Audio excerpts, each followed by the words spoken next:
নাহমাদুহু নুসাল্লি আলা রাসূলিল কারীম। আসসালামু আলাইকুম ওয়া রাহমাতুল্লাহি ওয়া বারাকাতুহু। আজকে যে দিবসটা আমরা উদযাপন করছি, 100 বছর পরে আবার এই দিবসটা আসবে। কেন বলতে পারেন? এখন তো 2026 মার্চ, ঠিক আবার 100 বছর পরে 3026 হবে 26 মার্চ। তখন এই পৃথিবীতে আমরা কেউ থাকবো না। শ্রদ্ধেয় প্রধান অতিথি কর্নেল ডক্টর অলি আহমেদ বীর বিক্রম, অনেকেই আমরা জানি না, আমাদের শ্রদ্ধেয় এই মুক্তিযোদ্ধা অক্সফোর্ড ইউনিভার্সিটি থেকে আমাদের মুক্তিযুদ্ধের উপর গবেষণা করেছেন এবং সেজন্যই তিনি ডক্টরেট ডিগ্রিটা পেয়েছেন। এটা আমাদের অনেকেই আমরা জানি না, এটা আমাদের দৈন্যতা। ক্ষমা চাচ্ছি সেজন্য শ্রদ্ধেয় প্রধান অতিথি এবং বর্ষিয়ান রাজনীতিবিদ, বর্ষিয়ান মিলিটারি অফিসার। আমাদের মিলিটারি অফিসারদের মধ্যে দুজন সিনিয়র আছেন। একজন হলেন 94 বছর plus AG Mahmud, air vice marshal AG Mahmud. স্যারকে আমি বলতে ভুলে গেছি, নাহলে স্যার আসতেন, আমি দুঃখিত সেজন্য। এরপরে বয়সের দিক থেকে আমাদের কর্নেল ডক্টর অলি আহমেদ বীর বিক্রম, তিনি এমন একজন ব্যক্তিত্ব যার উপরে বলতে গেলে আমার আরেকটা অধিবেশন লাগবে। যদি আল্লাহ তৌফিক দেয়, এই ধরনের মুক্তিযোদ্ধাদের সম্মাননা দেওয়ার ক্ষেত্রে যদি কোনো কাজ করতে পারি, তখন আমরা বলবো স্যারের উপরে। আমাদের এই মহতী অনুষ্ঠানে আরও দুইজন ব্যক্তিত্ব উপস্থিত আছেন। একজন হলেন, আপনারা সবাই চিনেন তাকে, দেখলে মনে হয় না যে আদৌ ওনার বয়স হয়েছে কিনা। তিনি হলেন বীর মুক্তিযোদ্ধা কবি আব্দুল হাই শিকদার, বর্তমান যুগান্তর পত্রিকার সম্পাদক। তিনি কবি, ইতিমধ্যে তার প্রায় 50টির উপরে প্রকাশনা আছে। নাম করা কবি, বিদ্রোহী কবির ধাঁচে উনি বড় হয়েছেন এবং মুক্তিযুদ্ধ করেছেন। আমি তার ভক্ত একজন, এবং মুক্তিযুদ্ধের এই দিনে, স্বাধীনতা দিবসের এই দিনে উনি এই স্বাধীনতা দিবসের উপরেই কবিতা বলবেন, কবিতা আবৃত্তি করবেন। আরেকজন আছেন জাতীয় কবি, আমাদের জাতীয় লেভেলের কবি, বিশিষ্ট কবি, স্বনামধন্য কবি জাকির আবু জাফর। তিনি সাহিত্য সম্পাদক দৈনিক নয়া দিগন্ত। তাকেও আজকে আমরা এখানে আমন্ত্রণ জানিয়েছি আপনাদেরকে উপহার দেওয়ার জন্য স্বাধীনতা দিবসের উপরে কবিতা আবৃত্তির করে। দুঃখজনক হলে সত্য, এই কথাটা না বললেই পারতাম, তারপরে বলতে হয়। দেখুন, ব্রেকফাস্টের সময় পুরো হল ভরা ছিল, হল ভর্তি লোক ছিল। এখন দেখেন, যারা সামনে বসছেন পিছনে তাকিয়ে দেখেন, এই হলো আমাদের শৃঙ্খলা। আজকে রাওয়ার চেয়ারম্যান হিসাবে আমাকে বলতেই হয়, আমি তো অভিজ্ঞ এই ব্যাপারে। তাহলে আমাদের দায়িত্বটা কোন জায়গায়, কোন লেভেলে আমাদের দায়িত্ব? আমরা কি আদৌ দায়িত্ববান ব্যক্তিত্ব, দায়িত্ববান জাতি? মোটেও না। আজকে যেই মুহূর্তে আপনাদের সাথে কথা বলছি, এই মুহূর্তে মিসাইলের বৃষ্টির মতো মিসাইল পড়ছে। কোথায়? ইরানে। শত শত নয়, হাজার হাজার মানুষ বিধ্বস্ত, আহত, হতাহত। সে জাতিকে সারা বিশ্ব একদিকে, একটি জাতি একদিকে পদানত করতে পারেনি, মোটেও না। তাদের মোরাল ভাঙতে পারেনি। আমেরিকার মতো সুপার পাওয়ারের সাথে বিশ্বের সবচেয়ে বজ্জাত একটি রাষ্ট্র, সেটা রাষ্ট্র না, অবৈধ এক রাষ্ট্র ইসরায়েল, তাদের সকল মারণাস্ত্র দিয়ে আমেরিকা এবং ইসরায়েল যৌথভাবে একটা দেশ এবং জাতিকে চিরতরে শেষ করে দিতে চাচ্ছে। কেন জানেন? সেই ব্যাপারে কি একবার চিন্তা করেছি আমরা? করি নাই। কেন? ওই চিন্তার শক্তি অন্ততপক্ষে আমাদের বাঙালি জাতির মধ্যে খুব কম। খাও দাও ফুর্তি করো। স্বাধীনতা যুদ্ধ, এই স্বাধীনতা যুদ্ধের যে স্পৃহা ছিল, যে আকাঙ্ক্ষা ছিল, সেটা কি ছিল? যে আমরা অভিযোগ করতাম পাকিস্তানিরা আমাদেরকে সাম্য দেয় না, তারা বিভেদ করে, তারা উঁচু আমরা নিচু, সাম্য নাই, তারা সব বড় বড় পদে থাকে, আমাদেরকে দেওয়া হয় না। তার মানে আমাদের সাম্য আনতে হবে। ন্যায় বিচার পাচ্ছি না, ন্যায় বিচার নাই, সেই জন্য আমরা স্বাধীনতা যুদ্ধ করেছি। আমি মুক্তিযোদ্ধার সামনে বলছি কথা। সামাজিক ন্যায় বিচার নাই, সেজন্য যুদ্ধ করেছি। আবার করেছি কিসের জন্য? মানবিক মূল্যবোধ নাই, মানবিক মূল্যবোধ লুপ্ত হয়ে গেছে পাকিস্তানে।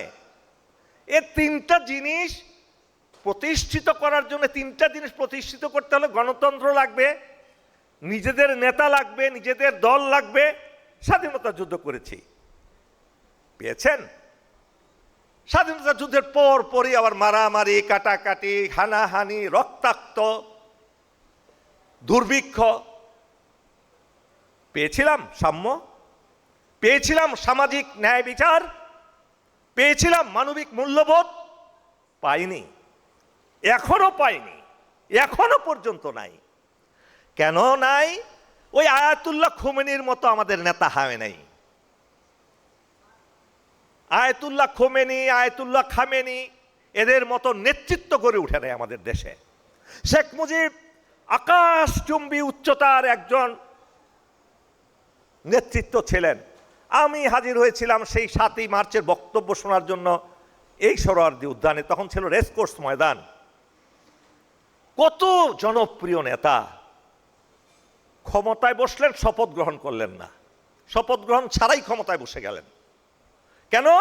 আমি এই দেশের সবকিছু, আমি একচ্ছত্র আধিপত্য, আমার আর কেউ নাই, এটাই তো মেন করে নাকি? সত্য বলতে হবে, ভয় পাওয়ার কিছু নাই। এবং কি করলেন? এক নেতা এক দেশ, বঙ্গবন্ধুর বাংলাদেশ কায়েম করে ফেললেন। কি পেলাম, কি পেয়েছি? নিজেদেরকে আত্মসমালোচনা করুন, চলেন দেখি। এরপর তার মেয়ে যা করে গেছে সেটা তো চোখের সামনেই দেখলেন, সেটা তো এই কয়েকদিন আগে। আবার সেটা ভুলতে বসেছি আমরা, আবার তাদেরকে প্যাট্রোনাইজ করার, সেই অত্যাচারী খুনিদেরকে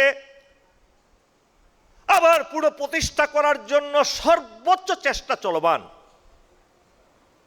আল্লাহ ক্ষমা করুন আমাদেরকে, এই জাতিকে কিভাবে আল্লাহ শিক্ষা দিবেন। আর তো যাই হোক, স্যার প্লিজ, আপনাদের সুযোগ দিলে আপনি বলেন এসে, ঠিক আছে sir? Please don't interfere sir, I am not talking nonsense, I am talking in sense. Okay sir, please.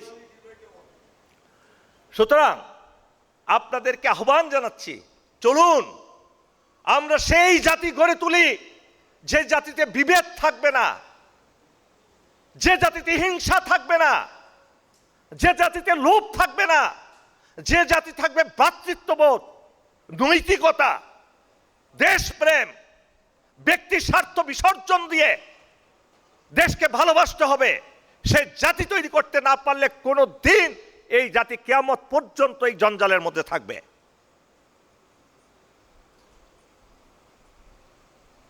সুতরাং আমার এখানে সম্মানিত মেম্বার এবং আমাদের সম্মানিত মহিলাবৃন্দ, আমরা একটা বয়সে পার হয়ে আসছে, এখন মৃত্যুর সময়ে ঘটনা বাড়ছে, টনক নড়ছে, ডং ডং আওয়াজ হচ্ছে। আমাদের যেতে হবে সে আল্লাহ রাব্বুল আলামিনের কাছে। কি জবাব দিব সেখানে? নিজের প্রতি দায়িত্ব, পরিবারের প্রতি দায়িত্ব, জাতির প্রতি দায়িত্ব কতটুকু পালন করলাম।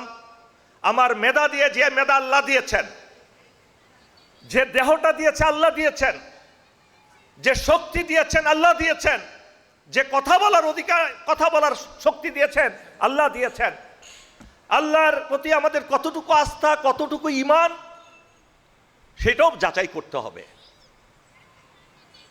আমার সুপ্রিয় বন্ধু, আমার সুপ্রিয় সহকর্মী, আমার শ্রদ্ধা মহিলাবৃন্দ, আমি আজকে বিদ্রোহী কবির একটি চরণ পড়ে আমি আমার বক্তব্য শেষ করব। কাজী নজরুল ইসলাম তিনিও একজন সেনাবাহিনীর হাবিলদার ছিলেন। হিংসা ছিল না তার ভিতরে, আমাদের ভিতরে হিংসা তার ভিতরে ছিল না। আজকে একজন আরেকজনকে সম্মান করতে জানি না, আমরা সম্মান বোধ নাই, এটাও একটা দৈন্যতা আমাদের। বলবীর বল উন্নত মম শির, শির নেহারি আমার নত শির ওই শিখর হিমাদ্রি।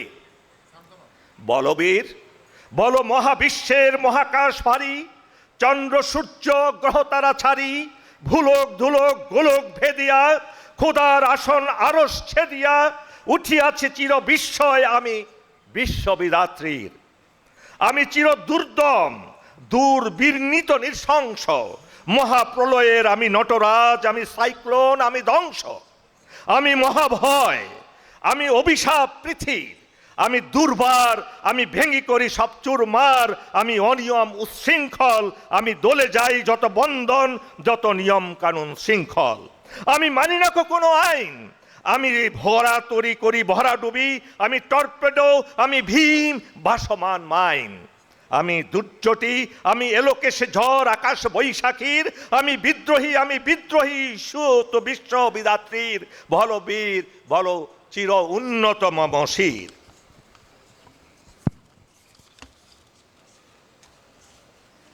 আমি মহাবীর মহাবিদ্রোহী রণক্লান্ত, আমি সেই দিন হব শান্ত, যবে উৎপীতের ক্রন্দন রোল আকাশে বাতাসে ধ্বনিবে না, অত্যাচারীর খড়গ কৃপান ভীম রণভূমে রণিবে না। বিদ্রোহী রণক্লান্ত, আমি সেই দিন হব শান্ত, আমি চির বিদ্রোহী বীর, আমি বিশ্ব ছাড়াই উঠিয়াছি একা চির উন্নত শির। ধন্যবাদ সকলকে, আল্লাহ হাফেজ। ধন্যবাদ স্যার।